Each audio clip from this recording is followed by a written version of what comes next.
서울 가정법원의 조정실은 차가운 공기로 가득 차 있었다. 벽은 감정 없는 흰색이었고 테이블 중앙에 놓인 작은 인조, 식물만이 유일한 색을 더하고 있었. 그곳의 모든 것은 마치 감정을 거세하려는 듯 무미건조했고 그 무미건조함은 두 사람 사이의 침묵을 더욱 무겁게 짓눌렀. 그들은 마치 보이지 않는 벽을 사이에 둔 것처럼 멀리 떨어져 앉아 있었. 강태준은 최고급 맞춤 정장을 입고 있었고 그의 구두는 방의 형광등 불빛을 받아 날카롭게 빛났. 그는 시종일관 지루함과 짜증이 뒤섞인 표정으로 손목시계를 쳐다보았다. 이 무의미한 절차가 빨리 끝나기만을 바라는 기색이 역력했. 그에게 이혼은 그저 성가신 서류 작업일 뿐 그 이상도 그 이하도 아니었다. 그의 인생에서 불필요한 부분을 도려내는 과정에 불과했. 반면 윤서연은 차분한 색상의 단정한 원피스 차림이었다. 그녀는 화장기 없는 얼굴로 허리를 꼿꼿이 세운 채 정면을 응시하고 있었. 그녀의 표정은 얼핏 평온해 보였지만 꽉 쥔 두 손의 하얀 마디마디가 그녀의 내면에서 휘몰아치는 폭풍을 희미하게 드러내고 있었다. 그녀는 태준을 쳐다보지 않았다. 그의 존재를 애써 무시하는 듯 그녀의 시선은 조정관의 마른 어깨 너머의 벽에 고정되어 있었. 마침내 조정관이 서류를 정리하며 입을 열었다. 그의 목소리는 방 안의 공기처럼 건조했다. 두 분의 이혼 의사를 최종 확인했습니다. 재산분할 및 기타 조건에 대해 합의하셨으므로 이 서류에 서명하시면 모든 절차가 마무리됩니다. 그의 말은 두 사람의 관계에 사형 선고를 내리는 판사의 선고처럼 들렸다. 그 말에 방 안의 침묵은 더욱 깊고 날카로워졌. 강태준이 먼저 침묵을 깼다. 그는 경멸이 섞인 한숨을 내쉬며 서연을 향해 고개를 돌렸다. 그의 목소리는 얼음처럼 차가웠. 윤서연 씨, 마지막으로 할 말이라도 있나? 아니, 어차피 당신 입에서 나올 말은 뻔하지.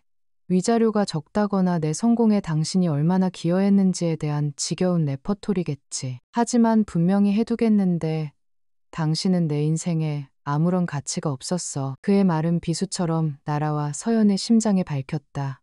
가치 없는 존재. 그 한마디가 지난 몇 년간의 희생과 헌신을 무참히 짓밟았. 서연은 최고의 금융 분석가로서의 커리어를 포기하고 그와의 결혼을 선택했다. 그녀는 자신의 날개를 스스로 접고 그의 그림자가 되는 것을 마다하지 않았. 그것이 사랑이라고 믿었기 때문이었다. 하지만 그 사랑의 끝은 결국 무가치하다는 낙인이었. 서연은 아무 대답도 하지 않았다. 그녀의 침묵은 태준을 더욱 자극했다. 그는 의자 등받이에 몸을 기대며 팔짱을 꼈다.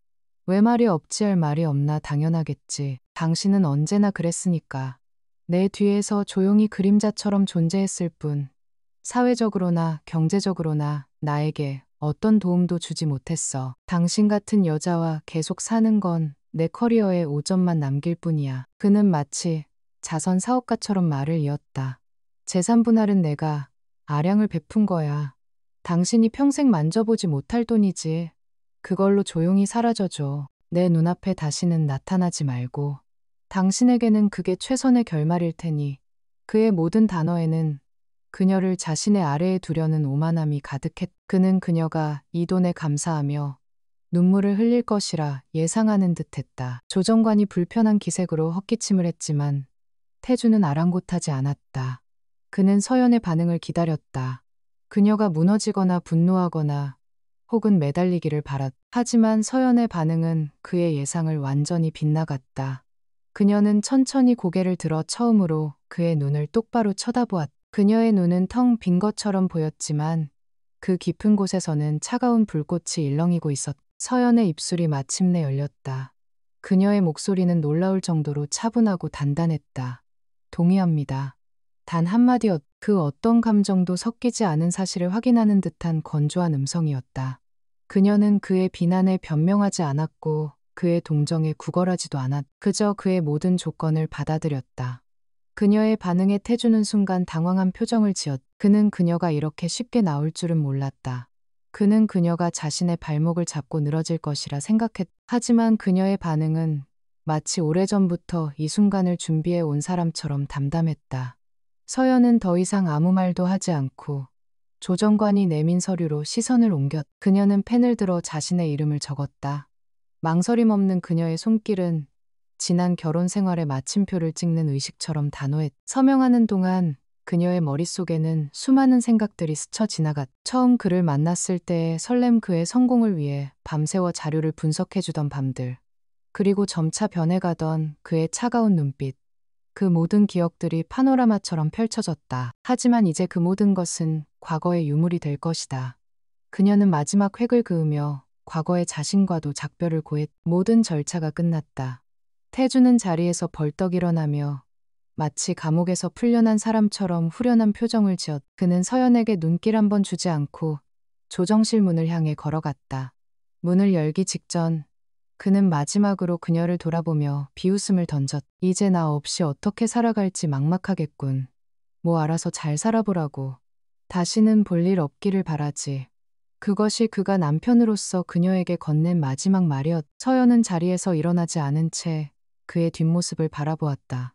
그의 말이 더 이상 그녀에게 상처가 되지 않았. 지난 몇 시간 동안 그녀의 마음속에서는 무언가가 단단하게 굳어지고 있었다. 그것은 슬픔이나 분노가 아니었다. 오히려 차가운 결의에 가까웠. 그녀는 이제 더 이상 강태준의 아내 윤서연이 아니었다. 그녀는 오직 윤서연 자신으로 돌아가야 했. 태준이 떠나고 조정실에는 다시 정적이 흘렀다. 서연은 천천히 자리에서 일어나 조정관에게 가볍게 목례를 했다. 그리고는 미련 없이 문을 향해 걸어갔. 복도를 걸어 법원 건물을 빠져나오는 동안 그녀의 걸음걸이는 조금도 흐트러짐이 없었다. 그녀는 마치 중요한 프로젝트를 막 끝낸 전문가처럼 침착하고 단호해 보였. 그녀의 마음은 놀랍도록 고요했. 법원 밖으로 나오자 차가운 도시의 바람이 그녀의 뺨을 스쳤다. 그녀는 잠시 멈춰서서 회색빛 하늘을 올려다보았. 사람들은 저마다 바쁜 걸음으로 그녀의 곁을 지나쳐갔다. 거대한 도시 속에서 그녀는 이제 완벽한 혼자였다. 하지만 그녀는 외롭지 않았.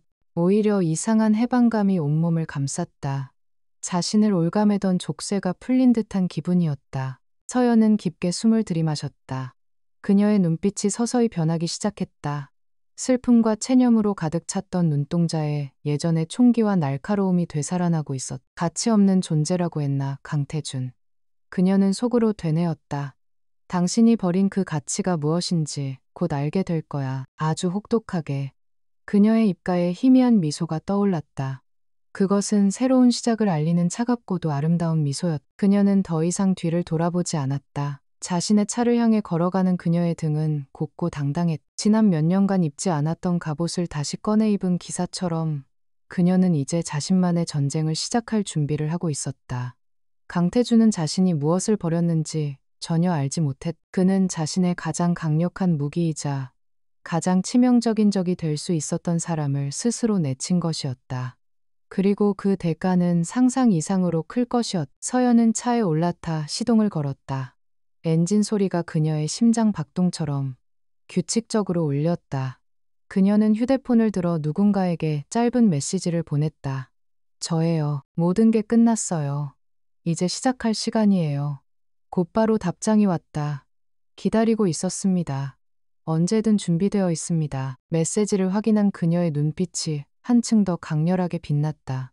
3개월 후 강태준은 자신의 오만함이 어떤 결과를 낳았는지 뼈저리게 느끼게 될 것이다. 이혼 서류의 잉크가 마르기도 전 윤서연은 자신의 과거를 지우고 새로운 현실을 구축하기 시작했. 그녀는 강태준과 함께 살던 호화로운 강남의 펜트하우스를 떠나 서울의 한적한 동네에 위치한 소박하지만 깔끔한 오피스텔의 새로운 둥지를 틀었. 그곳에는 화려한 가구나 값비싼 장식품 대신 그녀의 목적을 위한 도구들만이 간결하게 자리 잡고 있었. 그녀의 새로운 공간은 마치 전쟁을 앞둔 장수의 지휘 본부와도 같았. 거실의 한쪽 벽면은 거대한 화이트보드가 차지했고 다른 한쪽에는 최신형 컴퓨터와 여러 대의 모니터가 설치되었. 테이블 위에는 재무회계 법률 관련 서적들이 산더미처럼 쌓여 있었다. 지난 몇 년간 주부로 살면서 잠들어 있던 그녀의 진짜 자아가 깨어나는 공간이었. 그녀는 슬픔에 잠겨 있을 시간이 없었. 며칠 후 서연은 낡은 서류 가방 하나를 들고 모교의 상경대학 건물을 찾았다. 그녀의 발걸음은 한 연구실 앞에서 멈췄. 문 앞에는 김진혁 교수라는 낡은 명패가 붙어 있었다. 김진혁 교수, 그는 회계감사 분야에서 재무상태표에 악마라 불리던 전설적인 인물이었. 지금은 은퇴하여 후학을 양성하고 있었지만 그의 날카로운 통찰력은 여전히 업계의 존경을 받고 있었. 서연은 조심스럽게 문을 두드렸다. 안에서 들어오게 하는 무뚝뚝한 목소리가 들려왔. 그녀가 문을 열고 들어서자 책과 서류 더미에 파묻힌 백발의 노 교수가 그녀를 쳐다보았다. 그는 돋보기를 이마 위로 밀어 올리며 미간을 찌푸렸. 누구신가? 그의 눈빛은 여전히 예리했다. 세월도 그의 날카로움을 무디게 하지는 못한 듯했다. 교수님, 저 윤서연입니다. 기억하실지 모르겠습니다. 서연이 조용히 입을 열었다. 그 순간 김 교수의 눈이 커졌다. 그는 의자에서 벌떡 일어나다시피 했. 윤서연, 자네가 윤서연이라고. 내 가장 뛰어난 제자였지. 졸업 후에 대형 회계법인에 들어갔다고 들었는데 그 뒤로 소식이 끊겨서 궁금했네. 그런데 이런 모습으로 나타나다니. 그는 서연의 행색을 위아래로 훑어보았. 김 교수는 그녀의 눈을 보고 모든 것을 짐작했다. 그녀의 눈에는 평범한 주부의 공허함이 아닌 복수를 다짐한 전사의 차가운 불꽃이 서려 있었. 그는 서연을 자신의 낡은 소파에 앉히고는 말없이 따뜻한 차를 건넸다. 그는 아무것도 묻지 않았다. 그저 그녀가 스스로 입을 열 때까지 조용히 기다려주었. 그것이 노 교수가 제자에게 베푸는 방식의 위로였. 서연은 지난 몇 년간의 삶과 이혼 과정, 그리고 강태준이 그녀에게 남긴 마지막 말을 담담하게 털어놓았. 그녀의 목소리에는 원망이나 슬픔 대신 강철 같은 의지가 담겨 있었다. 모든 이야기를 들은 김 교수는 긴 한숨을 내쉬었. 내가 그때 자네의 재능을 아까워하며 결혼을 말렸어야 했는데 그 오만한 젊은이가 자네 같은 보석을 가졌으면서도 진가를 몰라보고 내버린 게지. 그는 잠시 생각에 잠기더니 결심한 듯 서연을 바라보았다. 그래서 이제 어쩔 생각인가? 그저 이대로 있고 새로운 삶을 시작할 건가? 아니면 그의 말이 채 끝나기도 전에 서연이 대답했다. 아니요. 저는 잊지 않을 겁니다. 저는 제가 가치 없는 존재가 아니라는 것을 증명해야겠습니다. 제 방식대로요. 그래서 교수님을 찾아왔습니다. 제게 다시 칼을 쥐어주십시오. 그녀의 결연한 대답에 김 교수의 입가에 희미한 미소가 번졌다. 그는 자신의 가장 아끼던 제자가 잿더미 속에서 다시 날아오를 준비를 하는 것을 보며 만족감을 느꼈. 좋다. 내 모든 것을 걸고 자네를 돕지.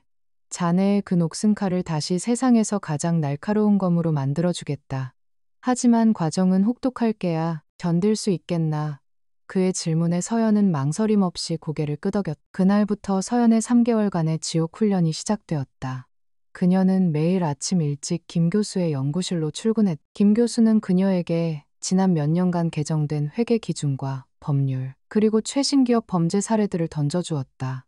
서연은 스펀지처럼 모든 것을 흡수했. 그녀의 두뇌는 오랫동안 사용하지 않았던 근육이 다시 활성화되듯 놀라운 속도로 예전의 기민함을 되찾았. 밤에는 자신의 오피스텔로 돌아와 진성그룹의 지난 5년간의 사업 보고서와 재무제표를 분석했. 특히 강태준이 대표로 있는 자회사 진성건설의 자료는 글자 하나하나를 씹어 삼킬 듯이 파고들었. 그녀의 모니터에는 복잡한 숫자와 그래프들이 쉴 새 없이 떠올랐고 화이트보드는 연결된 회사들의 이름과 자금 흐름도로 가득 채워져 갔. 서연은 또한 과거의 인맥을 조심스럽게 활용하기 시작했. 그녀는 회계법인 동기나 대학 선후배들에게 연락해 안부를 물으며 진성건설의 평판이나 내부 사정에 대해 은근슬쩍 정보를 수집했. 대부분은 그녀가 평범한 주부로 살고 있다고 생각했기에 별다른 의심 없이 자신들이 아는 정보를 털어놓았다.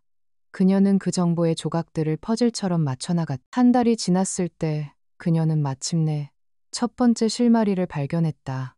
진성건설의 협력업체 리스트에서 이상한 점을 발견한 것이다. 회사의 규모에 비해 너무나 많은 소규모 자재 납품 업체들이 있었고 그 업체들과의 거래액은 감사팀의 주요 감시망을 피할 수 있을 정도로 교묘하게 분산되어 있었다. 하지만 그 거래의 빈도와 패턴은 비정상적이었다. 서연의 심장이 뛰기 시작했다. 이것은 전형적인 비자금 조성 수법이었다. 그녀는 이 유령 같은 회사들의 실체를 파고들기 시작했. 법인 등기 부등본을 떼어보고 사업장 주소지를 확인했다. 예상대로 대부분은 서류상으로만 존재하는 페이퍼 컴퍼니였. 그녀는 이 회사들의 자금 흐름을 추적하며 강태준이 만들어 놓은 거미줄의 윤곽을 그려나가기 시작했. 김 교수는 그녀가 가져온 분석 자료를 보고 감탄을 금치 못했다. 역시 윤서연이군. 이 정도의 위장술이라면 보통의 감사팀은 절대 찾아낼 수 없었을 게야. 자네의 그 집요함과 날카로움은 여전하구나. 아니, 이전보다 더 강해졌어. 그의 칭찬에 서연은 표정 변화 없이 그저 다음 단계를 준비할 뿐이었. 그녀에게는 감상에 젖을 시간이 없었. 2달이 지났을 때 그녀는 비자금의 존재를 거의 확신하게 되었다. 남은 것은 그것을 증명할 결정적인 증거와 진성건설의 심장부로 들어갈 방법이었. 바로 그때 김 교수가 그녀에게 뜻밖의 제안을 했다. 진성그룹의 본사 감사팀이 곧 계열사 특별감사를 실시할 예정인데 외부 전문가를 초빙하고 있다는 소식이었. 김 교수는 진성그룹의 회장과 오랜 친분이 있었다. 그는 회장에게 직접 전화를 걸어 자신이 아는 최고의 인재라며 윤서연을 강력하게 추천했다. 그는 서연의 과거 경력과 능력을 설명하며 그녀가 이번 특별감사의 책임자로서 적임자라고 설득했다. 회장은 김 교수의 안목을 신뢰했고 결국 윤서연을 외부 책임자로 임명하는 것을 승인했다. 이혼한 지 3개월이 거의 다 되어가던 어느 날 서연은 김 교수로부터 최종 합격 통보를 받았다.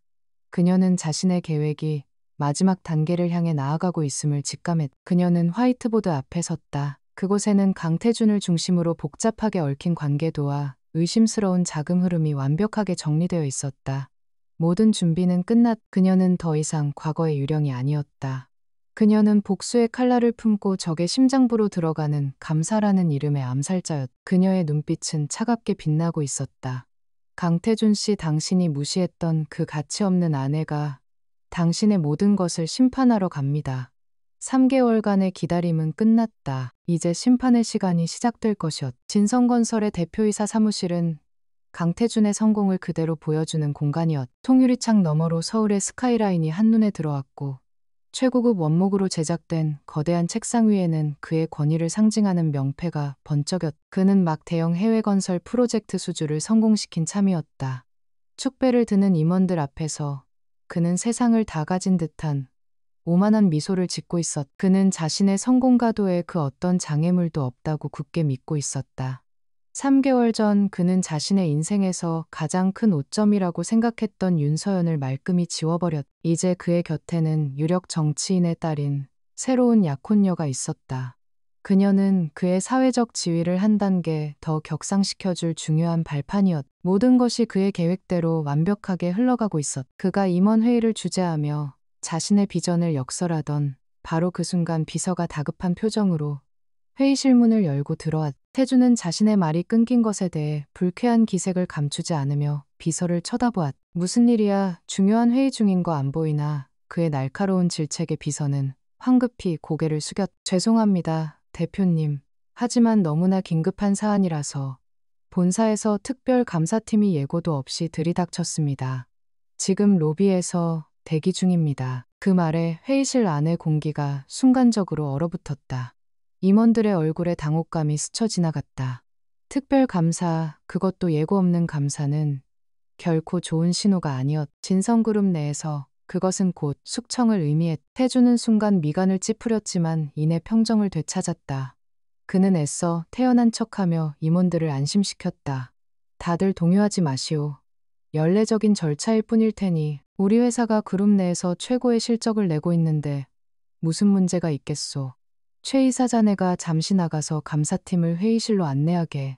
나는 회의를 마저 끝내고 가겠네. 그는 자신의 권위를 과시하며 상황을 통제하려 했다. 그의 오른팔이자 모든 비자금 관리를 총괄하는 최 이사가 긴장된 얼굴로 자리에서 일어났다. 태주는 그에게 눈짓을 보내며 평소대로 하라는 무언의 메시지를 전했다. 그들은 어떤 감사가 닥쳐도 빠져나갈 수 있도록 완벽한 이중장부를 만들어 두었다고 자신하고 있었다. 하지만 그의 마음 한구석에서는 설명할 수 없는 불안감이 싹트고 있었다. 회의를 서둘러 마친 태주는 옷매무새를 가다듬고 임원 회의실로 향했다.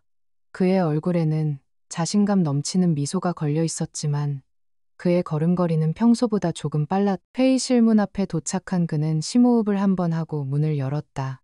오시느라 수고 많으셨습니다.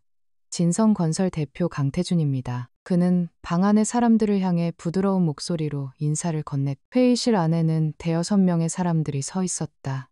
모두 딱딱한 표정의 전문가들이었다. 그들은 태준의 인사에 가볍게 목례를 했. 그리고 그들 가장 앞에 서 있던 한 사람이 천천히 몸을 돌렸다. 그 순간 태준의 세상이 멈췄. 그의 얼굴에 걸려있던 미소가 그대로 얼어붙었고 그의 눈은 믿을 수 없다는 듯이 커졌다. 숨 쉬는 것조차 잊어버린 듯했. 그곳에는 윤서연이 서 있었다. 그가 기억하던 초라하고 순종적인 아내의 모습은 온데간데 없었다. 그녀는 몸에 완벽하게 맞는 검은색 바지 정장을 입고 있었. 단정하게 묶은 머리와 날카로운 안경 너머의 차가운 눈빛은 마치 다른 사람을 보는 듯했다. 그녀는 더 이상 그의 그림자가 아니었. 그녀는 그 자체로 완벽하게 빛나는 존재가 되어 있었. 서연은 아무런 감정도 드러내지 않은 채 태준을 똑바로 쳐다보았다. 그녀의 시선은 마치 날카로운 메스처럼 그의 내면을 파고드는 듯했다. 그녀는 천천히 입을 열었. 그녀의 목소리는 회의실의 차가운 공기처럼 낮고 단단했다. 진성그룹 본사 특별감사팀장 윤서연입니다. 오늘부터 진성건설에 대한 특별정밀 감사에 착수하겠습니다. 강태준 대표님, 윤서연 팀장. 그 호칭이 태준의 귀에 폭탄처럼 터졌다. 그는 한동안 아무 말도 하지 못했다. 그의 머릿속은 혼돈으로 가득 찼. 어떻게 그녀가 저 자리에 서 있는 거지? 이건 악몽인가? 그는 자신의 눈을 의심하며 몇 번이고 그녀를 다시 쳐다보았. 하지만 그의 앞에 서 있는 것은 분명히 3개월 전 자신이 가치 없다며 내버렸던 그의 전 아내 윤서연이었. 다른 임원들은 두 사람 사이에 흐르는 기묘한 분위기를 감지하고 어리둥절한 표정으로 서로를 쳐다볼 뿐이었다. 특히 최 이사는 얼굴이 하얗게 질려 있었. 그는 대표의 전 부인이 감사팀장이 되어 나타났다는 사실을 도저히 믿을 수가 없었다. 이것은 단순한 감사가 아니었다. 이것은 명백한 선전포고였. 서연은 태준의 충격에 아랑곳하지 않고 준비해온 서류를 테이블 위에 펼쳤다. 이번 감사는 그룹 회장님의 직접 지시로 이루어지는 것입니다. 저희 감사팀은 진성건설의 지난 5년간의 모든 재무자료 회계장부, 계약서, 그리고 서버 데이터에 대한 접근 권한을 가집니다. 또한 필요에 따라 모든 임직원을 소환하여 조사할 수 있는 권한도 위임받았습니다. 그녀의 말 한마디 한마디는 비수처럼 날아와 태준의 심장에 밝혔다. 그녀는 그에게 어떤 저항도 방해도 용납하지 않겠다는 뜻을 명확히 하고 있었. 그녀의 전문적이고 냉정한 태도 앞에서 태준은 자신이 그토록 경멸했던 여인에게 완벽하게 압도당하고 있었다. 그는 간신히 정신을 차리고 목소리를 쥐어짰. 이게 무슨 말도 안 되는. 하지만 그의 말은 힘이 없었다. 서연은 그의 말을 가볍게 무시하며 말을 이었다. 감사 기간 동안 업무에 차질이 없도록 협조해 주시길 바랍니다. 저희 팀이 사용할 독립된 사무 공간과 내부 전산망, 접근 권한을 즉시 제공해 주십시오. 필요한 자료 목록은 잠시 후 최 이사님께 전달하겠습니다. 그녀는 마치 오랜 기간 이 순간을 연습해온 사람처럼 막힘이 없었. 그녀는 태준에게 더 이상 눈길도 주지 않고 자신의 팀원들에게 지시를 내리기 시작했다. 김대리 서버실 데이터 백업부터 요청하세요. 박 과장님은 법인카드 사용 내역 전체를 확보해 주시고요. 그녀의 지시에 팀원들은 일사불란하게 움직였다. 그 모습은 마치 잘 훈련된 특수부대 같았. 이제 이 건물의 주인은 강태준이 아니라 윤서연인 것처럼 보였. 회의가 끝났다. 서연과 그녀의 팀은 최 이사의 안내를 받아 미리 준비된 사무실로 이동했. 텅 빈 회의실에 홀로 남겨진 태준은 한동안 그 자리에 못 박힌 듯 서 있었다. 그의 주먹은 분노와 굴욕감으로 하얗게 떨리고 있었다. 그가 버린 유령이 돌아왔. 하지만 그 유령은 애원하거나 복수해달라고 소리치는 대신 그의 목에 법률과 규정이라는 차가운 칼날을 들이밀고 있었다. 그는 비틀거리며 자신의 사무실로 돌아와 문을 잠갔다. 그리고는 책상 위의 모든 것을 바닥으로 쓸어버렸다. 윤서연, 감히 네가 어떻게. 그의 고함 소리가 사무실을 울렸다. 그는 그녀의 눈빛을 잊을 수가 없었다. 그 안에는 사랑도 미움도 없었. 오직 차가운 경멸과 심판자의 냉정함만이 존재할 뿐이었다. 그는 그 순간 깨달았다. 이것은 단순한 해프닝이 아니라 그의 모든 것을 건 전쟁의 시작이라는 것을. 특별감사가 시작된 첫 주 진성건설의 사무실에는 보이지 않는 전쟁의 기운이 감돌았. 윤서연과 그녀의 팀은 회사가 제공한 임시 사무실에 자리를 잡고 산더미처럼 쌓인 서류와 데이터와의 싸움을 시작했. 그들의 존재는 건물 전체에 무거운 압박감을 주었고 직원들은 감사팀의 사무실 앞을 지날 때마다 숨을 죽였다. 한편 강태준과 그의 신복들은 감사에 대비해 치밀하게 움직였다. 그들은 지난 며칠간 밤을 새워가며 감사팀에 제출할 자료들을 정리했다. 최 이사의 주도 아래 회계팀은 비자금의 흔적을 완벽하게 지운 이중장부를 만들어냈다. 모든 거래 내역은 합법적인 것처럼 보이도록 교묘하게 조작되었고, 의심스러울 만한 부분들은 사소한 회계상의 실수로 위장되었다. 태주는 최 이사로부터 진행 상황을 보고받으며 자신감을 되찾고 있었다.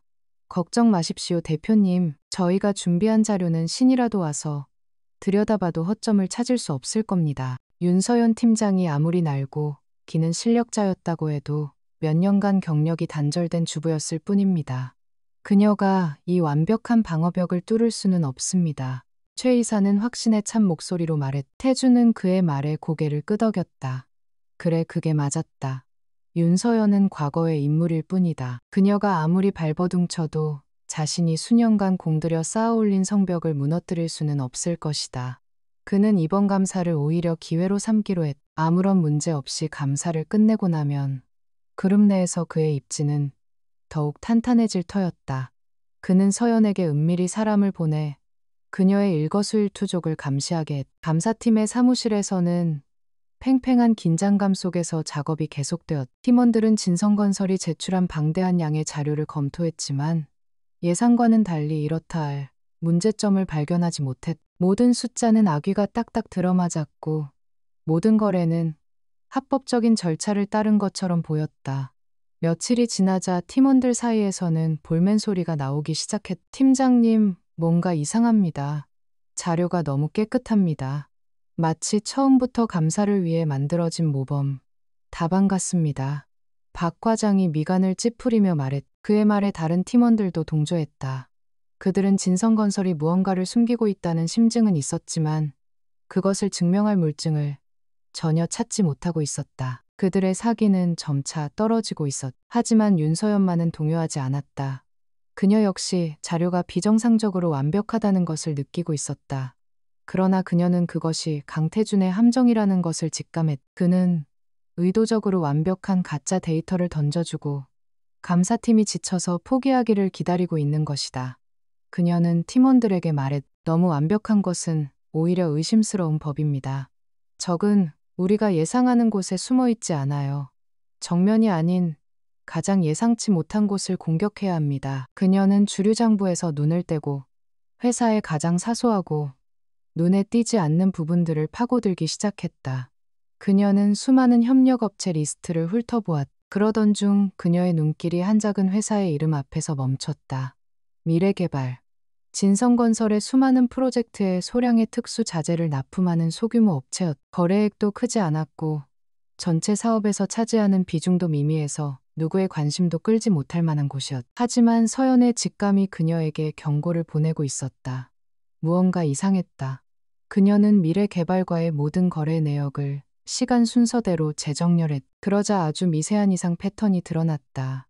미래개발과의 거래는 항상 다른 대형 프로젝트의 자재 발주와 맞물려 있었고 대금 지급일은 항상 월말에 집중되어 있었다. 마치 거대한 자금 흐름 속에 자신의 흔적을 숨기려는 듯한 움직임이었다. 결정적인 것은 다른 곳에 있었다. 그녀는 각 거래에 부과된 운송비와 물류 처리 비용을 분석했다. 다른 모든 업체들의 비용은 거리에 따라 변동하는 것이 일반적이었지만 유독 미래개발의 비용만은 항상 거의 일정한 비율을 유지하고 있었다. 그것은 마치 실제 운송과는 상관없이 거래액에 맞춰 기계적으로 계산된 숫자처럼 보였다. 수백 건의 거래 데이터 속에서 오직 그녀만이 발견할 수 있는 아주 작은 균열이었다. 서연의 심장이 다시 뛰기 시작했다. 그녀는 빙산의 일각을 찾아낸 것일지도 모른다. 그녀는 즉시 최 이사에게 연락했다. 최 이사님, 미래개발과 관련된 지난 5년간의 모든 원본 거래 데이터와 세금 계산서, 그리고 물류 이동 기록 전체를 제출해 주십시오. 수정되지 않은 원본 파일 그대로가 필요합니다. 그녀의 목소리는 평소보다 더 차갑고 단호했다. 전화를 받은 최 이사는 순간 당황한 기색을 감추지 못했다. 수많은 협력업체 중에서 하필이면 미래개발을 지목하다니, 그곳은 비자금 세탁을 위해 만들어진 핵심적인 페이퍼 컴퍼니 중 하나였다. 그는 애써 침착함을 유지하며 대답했다. 미래개발 말입니까? 워낙 영세한 업체라 자료가 체계적으로 관리되고 있는지 모르겠습니다. 찾아보려면 시간이 좀 걸릴 것 같습니다. 그의 미적지근한 반응은 서연의 의심을 확신으로 바꿔주었다. 시간이 얼마나 걸리든 상관없습니다. 오늘 업무 시간 전까지 반드시 제출해 주십시오. 만약 자료 제출을 거부하거나 지연시킬 경우 감사방해 행위로 간주하고 본사에 즉시 보고하겠습니다. 그녀는 더 이상 그에게 변명의 여지를 주지 않았. 전화를 끊은 최 이사는 식은땀을 흘리며 태준의 사무실로 달려갔. 보고를 받은 태준의 얼굴이 굳어졌다. 뭐라고 미래 개발을 어떻게 그걸 찾아냈지 그는 믿을 수 없다는 듯이 되물었. 그들이 만들어 놓은 완벽한 벽에 첫 번째 균열이 생기기 시작한 것이다. 그것도 가장 예상치 못했던, 가장 약하다고 생각했던 부분에서부터였. 그는 처음으로 진정한 의미의 불안감을 느꼈. 그는 윤서연을 너무 얕봤다. 그녀는 단순히 똑똑한 여자가 아니었다. 그녀는 숫자의 흐름 속에서 거짓의 냄새를 맡을 수 있는 사냥개 같은 본능을 가진 괴물이었. 경력이 단절된 주부 그는 자신의 오만함이 얼마나 어리석었는지 깨닫기 시작했다. 그녀는 녹슨 칼이 아니었다. 그녀는 칼집 속에 숨겨져 있던 날카로운 비수였. 그리고 이제 그 비수는 그의 심장을 정확히 겨누고 있었. 그날 오후 진성건설의 회계팀은 비상사태에 돌입했다. 그들은 서연이 요구한 자료를 급조하느라 정신이 없었. 하지만 원본 데이터가 없는 상황에서 완벽한 가짜를 만들어내는 것은 불가능에 가까웠다. 태주는 초조하게 사무실을 서성였다. 그의 자신감은 온데간데 없었고 그의 마음속에는 만약이라는 불길한 단어가 피어오르기 시작했다. 그와 그녀의 전쟁은 이제 막 시작되었을 뿐이었. 윤서연이 던진 미래 개발이라는 돌멩이는 강태준의 왕국에 거대한 파문을 일으켰다. 미래 개발의 자료를 제출하라는 요구는 단순한 자료 요청이 아니었. 그것은 그의 범죄 네트워크의 핵심을 찌르는 날카로운 경고였다. 태준은 처음으로 자신이 만든 성벽이 생각보다 견고하지 않을 수도 있다는 공포를 느꼈. 그의 오만한 자신감은 점차 초조함과 분노로 변해갔. 그는 더 이상 수비적인 자세로만 있어서는 안 된다고 판단했다. 윤서연이 계속해서 공격의 고삐를 쥐게 놔둘 수는 없었다. 이제는 그가 반격할 차례였. 그는 최 이사를 비롯한 핵심 측근들을 비밀리에 소집했다. 그의 사무실에는 전례 없는 긴장감이 흘렀다. 태준의 눈은 마치 궁지에 몰린 맹수처럼 번뜩였. 윤서연이 우리 목을 조여오고 있다. 더 이상 그녀가 날뛰게 놔둘 수는 없어. 태준이 낮은 목소리로 말했. 우리는 그녀가 감사를 제대로 수행할 수 없도록 만들어야 한다. 수단과 방법을 가리지 말고 그녀를 흔들어라. 그녀는 여자다. 그리고 내 전 아내였지. 그녀에게는 약점이 분명히 있을 것이다. 그의 목소리에는 비열함이 묻어났. 그날 이후 감사팀을 향한 진성건설의 조직적인 방해 공작이 시작되었다. 처음에는 교묘하고 사소한 방식으로 진행되었. 감사팀이 요청하는 자료들은 항상 한두 가지씩 빠져 있거나 일부러 해독하기 어려운 형식으로 제공되었. 서버 접속은 기술적인 문제를 핑계로 계속해서 지연되었고, 회계팀 직원들은 긴급한 업무를 이유로 감사팀의 면담 요청을 교묘하게 회피했다. 하지만 이런 소극적인 방식이 서연에게 통하지 않자 그들의 방해는 점점 더 노골적이고 대담해졌. 감사팀 사무실의 인터넷이 갑자기 끊기는가 하면 어렵게 복구한 데이터 파일이 바이러스에 감염되어 손상되는 일도 벌어졌. 심지어 감사팀 막내 직원의 책상 위에 죽은 쥐가 놓여있는 끔찍한 사건까지 발생했다. 이것은 명백한 협박이었. 감사팀의 분위기는 급격히 나빠졌다. 팀원들은 계속되는 방해 공작과 심리적 압박에 지쳐갔다. 그들은 보이지 않는 적과 싸우는 듯한 무력감에 시달렸. 몇몇 팀원들은 두려움을 느끼기 시작했다. 팀장님이 감사는 너무 위험합니다. 이건 단순한 회계 부정을 넘어서는 문제입니다. 저들은 우리를 위협하고 있습니다. 박 과장이 불안한 얼굴로 서연에게 말했다. 하지만 서연은 조금도 흔들리지 않았다.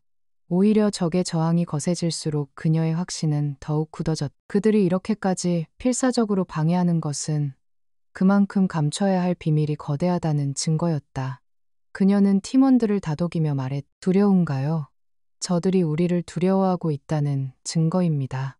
우리는 지금 진실에 가장 가까운 곳에 와 있습니다. 여기서 멈추면 우리는 영원히 패배자가 됩니다. 그녀의 차분하지만 단호한 목소리는 불안에 떨던 팀원들의 마음을 다시 붙잡아 주었다. 그녀는 단순한 팀장이 아니었. 그녀는 폭풍우가 몰아치는 바다 한가운데서 묵묵히 등대를 지키는 선장과도 같았다.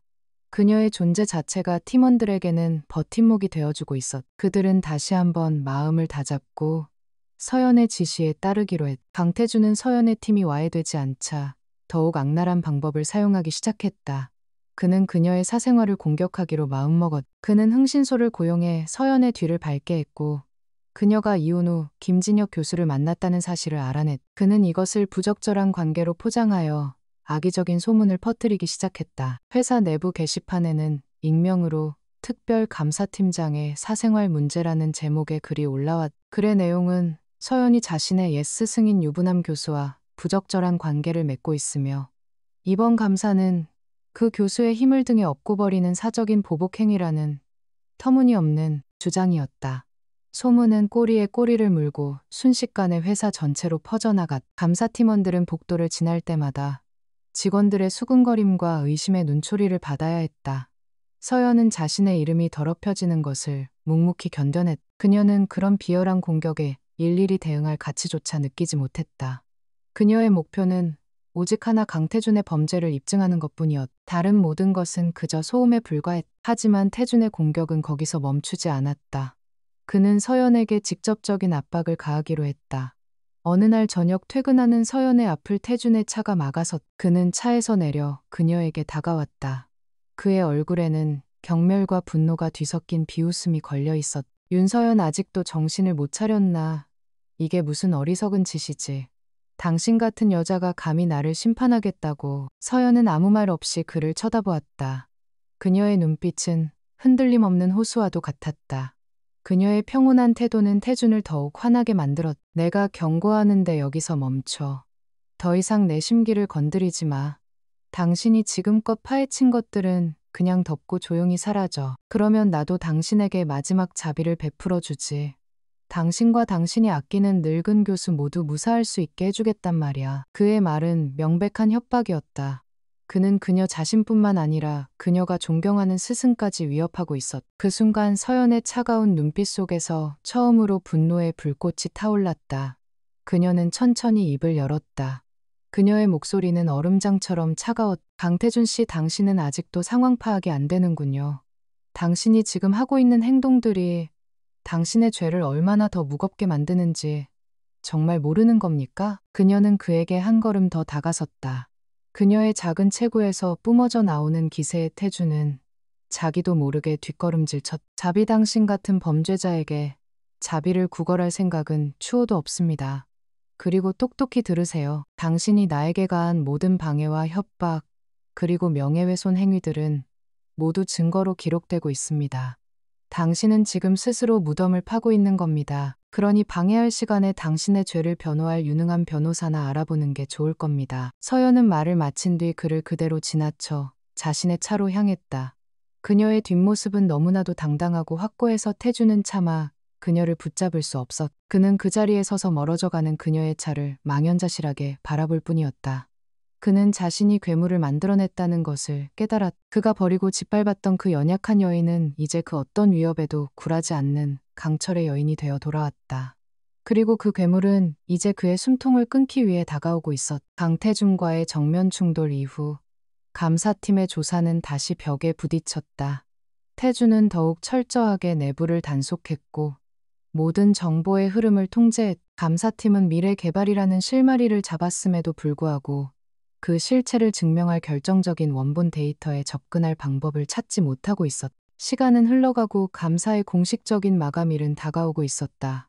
팀원들은 다시 초조해지기 시작했다. 서연은 겉으로는 평정을 유지했지만 그녀의 머릿속은 그 어느 때보다 복잡하게 돌아가고 있었다. 강태준이 만든 벽은 생각보다 훨씬 더 두꺼웠. 이대로라면 그에게 면죄부만 주는 꼴이 될 수도 있었다. 그녀는 새로운 돌파구가 필요했다. 정면 공격이 막혔다면 이제는 성벽 내부에서 문을 열어줄 조력자를 찾아야만 했다. 하지만 누가 감히 강태준을 배신할 수 있을까? 그녀의 고민이 깊어지던 어느 날 밤, 그녀의 개인 보안 이메일로 의문의 메일 한 통이 도착했다. 발신자는 익명이었고 내용은 아주 짧았. 진실을 원하십니까? 당신이 찾는 것은 다른 곳에 있습니다. 당신을 도울 수 있습니다. 메일에는 암호화된 통신 앱의 아이디만 적혀 있었. 그것은 함정일 수도 혹은 절망 속에서 나타난 한 줄기 빛일 수도 있었. 서연은 신중하게 접근했다. 그녀는 김 교수의 도움을 받아 완벽하게 추적이 불가능한 환경에서 익명의 발신자와 접촉했다. 몇 차례의 짧은 대화를 통해 그녀는 상대방이 진성건설의 내부자이며 비자금 조성에 깊이 관여하고 있다는 사실을 알게 되었다. 그는 엄청난 위험을 감수하고 있었. 서연은 그의 진심을 확인하기 위해 몇 가지 내부 정보들을 질문했고 그는 정확하게 대답했. 마침내 그들은 직접 만나기로 했다. 약속 장소는 인적이 드문 한강의 한 공원 벤치였다. 약속된 시간이 되자 한 젊은 남자가 초조한 얼굴로 그녀에게 다가왔. 그는 회계팀의 젊은 대리 이민준이었다. 그는 창백한 얼굴로 주위를 살피며 서연의 앞에 섰다. 그의 눈에는 두려움과 죄책감, 그리고 마지막 희망이 뒤섞여 있었. 팀장님, 저를 믿어주셔서 감사합니다. 그는 떨리는 목소리로 입을 열었. 그는 자신이 어떻게 최 이사의 강요에 못 이겨 비자금 장부 관리에 가담하게 되었는지, 그리고 그 죄책감 때문에 매일 밤 악몽에 시달렸는지를 고백했다. 그는 서연이 온갖 협박에도 굴하지 않는 모습을 보며 이 지옥에서 벗어날 수 있는 마지막 기회라고 생각하고 용기를 냈다고 말했. 이민주는 충격적인 사실을 털어놓았. 감사팀에 제출된 모든 자료는 완벽하게 조작된 가짜이며 진짜 장부는 최 이사의 사무실에 있는 비밀 서버에 별도로 보관되어 있다는 것이었. 그 서버는 일반적인 방법으로는 절대 접근할 수 없으며 오직 최 이사와 강태준만이 아는 특수한 경로와 암호를 통해서만 열 수 있었. 제가 그 서버에 접근할 수 있습니다. 이민준이 결심한 듯 나말했다. 최 이사가 저를 신임하고 있어서 만일의 사태를 대비해 저에게도 접근 권한을 주었습니다. 제가 오늘 밤 사무실에 남아 그 데이터를 빼내오겠습니다. 그의 제안은 너무나도 위험했다. 만약 발각된다면 그의 인생은 그걸로 끝이었다. 서연은 잠시 망설였지만 그의 굳은 의지를 보고 고개를 끄덕였. 그날 밤 진성건설의 사무실 건물에는 무거운 긴장감이 흘렀다. 야근을 핑계로 사무실에 홀로 남은 이민주는 서연과 보안 이어폰으로 연결된 채 작전을 시작했. 서연은 자신의 오피스텔에서 그의 컴퓨터 화면을 원격으로 보며 그를 지휘했다. 진정해요, 이 대리. 심호흡하고 평소처럼 행동해요. 그녀의 차분한 목소리가 그의 귓가에 울렸. 이민주는 떨리는 손으로 최 이사의 사무실 문을 열었다. 그는 최 이사가 알려준 비밀 코드를 입력하여 숨겨진 서버의 존재를 활성화시켰. 컴퓨터 화면에 그동안 감춰져 있던 진짜 장부의 모습이 드러나는 순간 그는 숨을 삼켰다.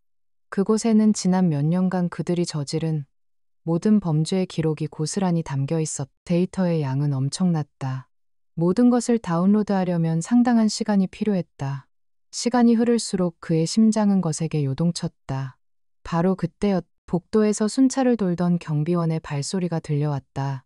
발소리는 점점 가까워지더니 최 이사의 사무실 문 앞에서 멈췄. 이민주는 심장이 멎는 듯한 공포에 휩싸여 그 자리에 얼어붙었다. 이 대리 정신 차려요. 지금 당장 불을 끄고 책상 밑으로 숨어요. 서연의 다급한 목소리가 그를 현실로 되돌려 놓았. 그는 허둥지둥 사무실에 불을 끄고 책상 밑으로 몸을 숨겼다. 경비원은 문틈으로 새어나오는 불빛이 없는 것을 확인하고는 무심하게 다른 곳으로 발걸음을 옮겼. 지옥 같은 몇 분이 지나갔. 위기를 넘긴 이민주는 다시 작업을 재개했다. 마침내 거대한 데이터 파일의 다운로드가 완료되었. 그는 즉시 모든 접속 기록을 삭제하고 아무 일도 없었다는 듯이 자신의 자리로 돌아와 외장하드를 주머니 깊숙이 숨겼. 그는 무사히 건물을 빠져나와 약속된 장소에서 서연에게 외장하드를 건넸다. 그의 임무는 끝났. 서연은 자신의 지휘본부로 돌아와 믿을 수 있는 박 과장과 함께 밤을 새워 데이터를 분석했. 외장하드 안에는 그들의 상상을 초월하는 거대한 범죄의 네트워크가 담겨 있었. 수십 개의 유령 회사를 통해 조성된 비자금의 규모는 천문학적인 액수였고 그 돈은 강태준의 개인적인 사치와 정관계로 비자금으로 흘러들어간 정황이 명확하게 기록되어 있었다. 그것은 단순한 회계 부정이 아니었다. 대한민국을 뒤흔들 수 있는 거대한 부패 스캔들이었다. 마침내 거미줄처럼 얽혀있던 모든 진실의 조각들이 맞춰졌. 서연은 강태준의 목에 걸 수 있는 완벽한 증거, 스모킹건을 손에 쥐게 된 것이다. 그녀는 즉시 데이터의 복사본을 여러 개 만들어 김 교수와 안전한 곳에 분산시켜 보관했다. 동이 트기 시작할 무렵 모든 준비가 끝났다. 서연은 창밖으로 밝아오는 여명을 바라보았다. 길고 어두웠던 밤이 끝나고 있었. 그녀의 손에는 강태준의 제국을 무너뜨릴 수 있는 강력한 무기가 들려 있었다. 이제 더 이상 망설일 필요가 없었. 그녀는 휴대폰을 들어 진성그룹 비서실에 전화를 걸었다. 특별감사팀장 윤서연입니다. 그룹 회장님께 긴급 이사회 소집을 요청드린다고 전해주십시오. 심판의 시간이 다가오고 있었. 진성그룹 본사 최고층에 위치한 이사회 회의실은 그 자체로 권력의 상징이었. 거대한 원목 테이블과 최고급 가죽 의자, 그리고 서울의 전경을 압도하는 통유리창까지 이곳의 모든 것은 그룹의 심장부임을 과시하고 있었. 하지만 오늘 이 공간을 채운 것은 권위가 아닌 숨막히는 침묵과 팽팽한 긴장감이었다. 테이블 상석에는 진성그룹의 창업주이자 살아있는 전설인 박 회장이 앉아 있었다. 그의 깊은 주름과 날카로운 눈빛은 수십 년간의 경영 내공을 보여주었. 그의 양옆으로는 그룹의 핵심 계열사 사장단과 이사진이 굳은 표정으로 자리하고 있었다. 그들의 시선은 모두 회의실 입구의 한 곳으로 쏠려 있었. 곧 이 자리에서 한 사람의 운명이 결정될 터였. 강태준 역시 그 자리에 앉아 있었다. 그는 애써 태어난 척펜을 만지작거리고 있었지만 창백한 얼굴과 살짝 떨리는 손끝은 그의 불안한 심리를 감추지 못했. 그는 윤서연이 긴급 이사회를 소집했다는 소식을 듣고 처음에는 코웃음을 쳤. 그녀가 결정적인 증거를 가지고 있을 리 없다고. 이것은 그녀가 궁지에 몰려버리는 마지막 발악이라고 스스로를 위안했. 마침내 회의실 문이 열리고 윤서연이 박 과장과 함께 안으로 들어섰다. 그녀는 여전히 흔들림 없는 모습이었. 화장기 없는 얼굴과 단정한 정장 차림. 그 어떤 감정도 읽을 수 없는 차가운 눈빛. 그녀는 마치 거대한 전쟁을 앞둔 장군처럼 침착했. 그녀는 박 회장과 이사진을 향해 깍듯하게 고개를 숙여 인사한 뒤 발표를 위해 준비된 단상으로 향했다. 박 회장이 무거운 목소리로 입을 열었다. 윤 팀장 긴급하게 이사회를 소집한 이유를 설명해 주시오. 이번 감사가 그룹 전체를 뒤흔들 만큼 중대한 사안이라는 보고를 받았소. 그의 말에 모든 이사진의 시선이 서연에게로 집중되었. 태주는 그녀를 향해 경멸적인 시선을 보내며 그녀가 무슨 망신을 당할지 지켜보겠다는 듯 팔짱을 꼈. 서연은 잠시 숨을 고르고 준비해온 USB를 노트북에 꽂았다. 회의실의 대형 스크린에 진성건설 특별감사 최종 보고라는 제목이 떠올랐. 그녀의 목소리는 조용했지만 회의실 전체를 압도할 만큼의 힘이 있었다. 지금부터 제가 지난 한 달간의 감사 결과를 보고 드리겠습니다. 이 자리에 계신 모든 분들께서는 부디 끝까지 경청해 주시길 바랍니다. 그녀는 처음부터 비자금 이야기를 꺼내지 않았다. 대신 그녀가 처음 발견했던 미래개발이라는 작은 회사의 물류비 불일치 문제부터 차근차근 설명하기 시작했다. 그녀는 복잡한 재무 데이터를 시각적으로 보기 쉽게 정리한 그래프와 도표를 통해 어떻게 그 작은 의심이 거대한 비리의 실마리가 되었는지를 논리적으로 증명해 나갔. 태주는 코웃음을 쳤다. 고작 그런 사소한 회계상의 오류를 가지고 이 난리를 피운 겁니까? 윤 팀장 당신의 능력은 겨우 그 정도였나 보군요. 이건 실무진의 작은 실수일 뿐 그룹 전체를 소란스럽게 만들 사안이 아닙니다. 그는 서연의 보고를 깎아내리며 상황을 주도하려 했. 몇몇 이사들도 그의 말에 동조하는 듯 고개를 끄덕였. 하지만 서연은 그의 말에 전혀 동요하지 않았다. 그녀는 다음 슬라이드로 화면을 넘겼. 화면에는 미래개발을 포함한 수십 개의 유령 회사들의 관계도가 거미줄처럼 펼쳐져 있었다. 그리고 그 거미줄의 중심에는 진성건설이 있었. 이것이 단순한 실수로 보이십니까? 강태준 대표님이 회사들은 모두 서류상으로만 존재하며 오직 진성건설과의 거래를 위해 만들어진 페이퍼 컴퍼니들입니다. 회의실의 분위기가 급격하게 차가워졌다. 이사진의 표정이 굳어지기 시작했. 서연은 멈추지 않고 그 회사들을 통해 어떻게 공사비를 부풀리고 어떻게 비자금이 조성되었는지를 자금의 흐름을 추적하며 낱낱이 보여주었. 숫자는 거짓말을 하지 않았다. 지난 5년간 수천억 원에 달하는 돈이 흔적도 없이 사라진 것이 데이터로 명확하게 증명되고 있었다. 태준의 얼굴이 하얗게 질리기 시작했다. 그는 자리에서 벌떡 일어나 소리쳤다. 거짓말, 저건 모두 조작된 데이터야. 윤서연이 개인적인 원한을 품고 나를 모함하기 위해 꾸며낸 음모라고. 그의 목소리는 필사적이었지만 그 필사적인 모습이 오히려 그의 유죄를 증명하는 것처럼 보였다. 박 회장은 그를 향해 차가운 눈빛을 보내며 조용히 하라는 손짓을 했다. 서연은 그의 발악을 기다렸다는 듯이 마지막 카드를 꺼내 들었다. 조작된 데이터라고 하셨습니까? 좋습니다. 그럼 이제 조작되지 않은 원본을 보여드리겠습니다. 그녀는 이민준이 목숨을 걸고 빼내온 비밀 장부 파일을 열었. 화면에는 빼곡한 숫자들과 함께 돈이 오고 간 날짜, 목적, 그리고 최종 수령인의 이니셜까지 적힌 진짜 장부가 나타났. 회의실은 충격으로 술렁였다. 장부에는 몇몇 이사들의 이름까지 암시되어 있었다. 하지만 가장 결정적인 증거는 따로 있었. 서연은 마지막으로 음성 파일 하나를 재생했다. 회의실 스피커를 통해 강태준과 최 이사가 나누는 대화가 생생하게 울려 퍼졌. 그것은 이민준이 몰래 녹음해 두었던 파일이었. 이번 정관계로비 자금은 어떻게 처리할 건가? 최 이사 걱정 마. 미래개발통해서 들어온 돈으로 처리하면 돼. 아무도 눈치 못 챌 거야. 그 돈으로 다음 대형 프로젝트도 따내야지. 윤서연, 그 여자는 그냥 장식품이었어. 아무것도 모를 거다. 강태준, 음성 파일이 끝나자 회의실에는 완전한 침묵이 흘렀다. 그 어떤 변명도 부정도 할 수 없는 완벽한 증거였다. 강태준은 온몸에 힘이 빠져나간 듯 의자에 주저앉았다. 그의 얼굴에서는 모든 색이 사라져 있었다. 그의 오만함, 자신감, 그리고 야망이 한순간에 잿더미로 변해버렸. 그의 제국이 그의 목소리로 인해 무너져 내린 순간이었. 모든 이 사진이 그를 경악과 경멸이 뒤섞인 눈으로 쳐다보았다. 마침내 박 회장이 자리에서 일어났다. 그의 얼굴은 분노로 굳어있었. 그의 목소리는 강철처럼 차갑고 단호했다. 강태준 대표, 더 이상 들을 필요도 없겠군. 진성그룹은 당신 같은 범죄자를 용납하지 않소. 지금 이 시간부로 당신을 진성건설 대표이사를 포함한 그룹 내 모든 직위에서 해임한다. 그의 선고는 거기서 끝나지 않았다.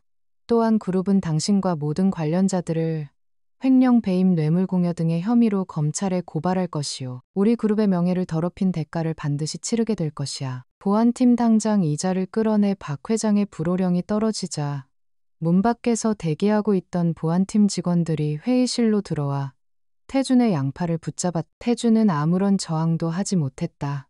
그는 넋이 나간 사람처럼 보안팀에게 끌려나가며 마지막으로 서연을 쳐다보았. 그녀는 여전히 아무런 표정 변화 없이 그를 바라보고 있었다. 그 눈빛에는 승리감도 동정도 없었다. 오직 차가운 사실만이 담겨 있을 뿐이었다. 그는 자신이 버린 여자의 손에 자신의 모든 것이 파괴되는 순간을 무력하게 지켜볼 수밖에 없었. 강태준이 끌려나가고 회의실에는 무거운 정적이 남았다. 윤서연은 자신의 임무가 끝났음을 직감했다. 그녀는 조용히 단상에서 내려와 박 회장에게 보고서를 제출했. 이것으로 저의 보고를 마치겠습니다. 그녀는 짧은 인사를 남기고 회의실을 나섰다. 복도를 걸어 나오는 그녀의 등은 그 어느 때보다 곱고 단단했. 그녀는 복수를 한 것이 아니었다. 그녀는 그저 정의를 실행했을 뿐이었. 강태준의 몰락은 한 개인의 추락으로 끝나지 않았다.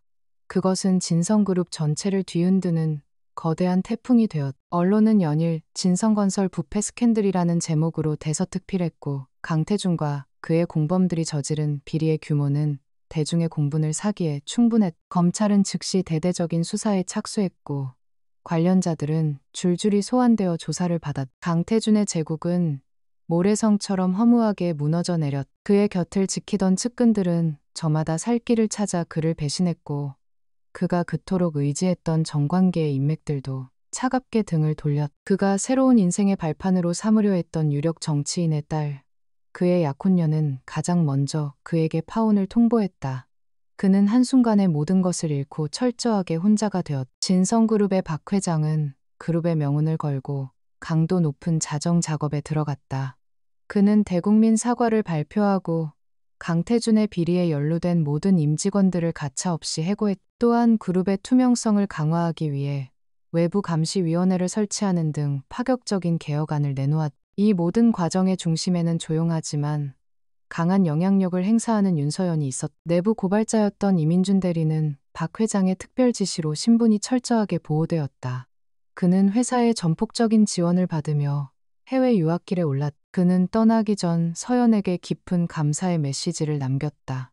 그녀의 용기가 없었다면 그는 평생 죄책감의 굴레에서 벗어나지 못했을 것이라고. 서연은 그의 새로운 시작을 진심으로 응원해 주었. 모든 폭풍이 어느 정도 잦아들었을 무렵 박 회장은 서연을 자신의 집무실로 조용히 불렀다. 그는 따뜻한 차를 직접 대접하며 그녀에게 깊은 고마움을 표했. 윤 팀장 아니, 이제는 윤 선생이라고 불러야겠군. 이번에 당신이 우리 그룹을 위해 해준 일은 평생 잊지 못할 것이오. 당신은 썩은 부분을 도려내고 그룹 전체를 살린 은인이야. 노 회장의 진심 어린 칭찬에 서연은 그저 담담하게 고개를 숙였다. 박 회장은 잠시 말을 고르더니 그녀에게 파격적인 제안을 했. 나는 당신 같은 인재를 이대로 놓치고 싶지 않소.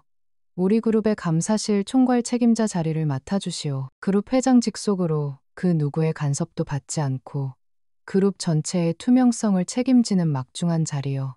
당신이라면 충분히 해낼 수 있을 거라 믿소. 그것은 누구라도 거절하기 힘든 명예와 권력이 보장된 자리였다. 진성그룹의 심장부에서 칼을 쥔 감시자가 되어달라는 제안이었다. 잠시 침묵이 흘렀다. 서연은 찻잔을 조용히 내려놓고 박 회장의 눈을 똑바로 쳐다보며 입을 열었다. 그녀의 목소리는 정중했지만 그 안에는 흔들림 없는 결의가 담겨 있었. 회장님의 제안 진심으로 감사드립니다. 하지만 저는 그 자리를 받을 수 없습니다. 그녀의 대답에 박 회장은 의외라는 표정을 지었다. 서연은 차분하게 말을 이었. 제가 이 일을 시작한 것은 진성그룹의 높은 자리를 탐해서가 아니었습니다. 저는 그저 짓밟힌 진실을 바로 세우고 제 자신의 가치를 스스로 증명하고 싶었을 뿐입니다. 이제 저의 임무는 끝났습니다. 그녀는 진성그룹에 남는 것이 과거의 그림자에 갇히는 것과 같다고 생각했다. 이곳은 강태준의 욕망이 서려 있는 곳이었고 그녀의 아픈 상처가 묻어 있는 곳이었. 그녀는 더 이상 과거에 얽매이지 않고 온전한 윤서연으로서 새로운 길을 걷고 싶었다. 저는 이제 저만의 길을 가려고 합니다. 회장님의 은혜는 평생 잊지 않겠습니다. 그녀는 정중하게 거절의 뜻을 밝히고 자리에서 일어났. 몇 달 후 서울의 한 조용한 비즈니스 지구에 작은 사무실이 문을 열었다.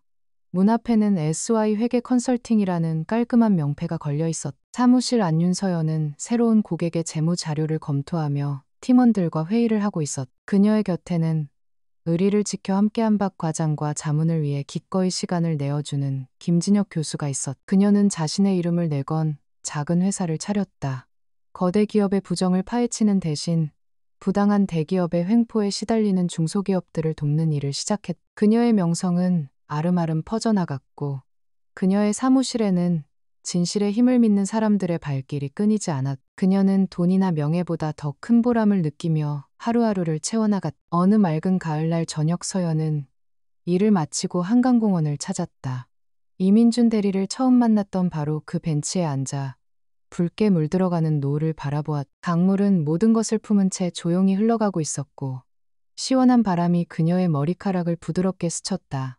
그녀의 마음은 놀라울 정도로 평온했. 그녀는 강태준을 떠올렸다. 법의 심판을 기다리는 그의 소식이 간간히 들려왔지만 이제 그녀의 마음속에는 그에 대한 분노나 미움이 남아있지 않았. 그녀의 싸움은 그를 파멸시키기 위한 복수가 아니었다. 그것은 무너졌던 자기 자신을 다시 일으켜 세우기 위한 자신의 존엄성을 되찾기 위한 투쟁이었. 그리고 그녀는 그 싸움에서 완벽하게 승리했. 그녀는 깨달았다. 자신의 가치는 처음부터 강태준이 평가하고 판단할 수 있는 것이 아니었다는 것을. 그는 그저 자신의 어리석음과 오만함 때문에 진실을 보지 못했을 뿐이다. 그녀는 누구의 아내, 누구의 그림자가 아닌 오직 윤서연이라는 이름만으로도 충분히 가치 있는 존재였. 그 당연한 사실을 깨닫기 위해 너무나도 길고 힘든 길을 돌아왔. 서연은 자리에서 일어나 천천히 강변을 따라 걷기 시작했다. 그녀의 발걸음은 가볍고 희망찼다. 과거의 모든 상처와 아픔은 흐르는 강물에 실어보낸 듯했다. 이제 그녀의 앞에는 그녀가 스스로 만들어 나갈 새로운 인생이 펼쳐져 있었다. 그녀의 입가에 오랜만에 진심에서 우러나온 따뜻하고 편안한 미소가 떠올랐다. 폭풍은 지나갔고 마침내 그녀의 인생에 눈부신 아침이 밝아오고 있었다.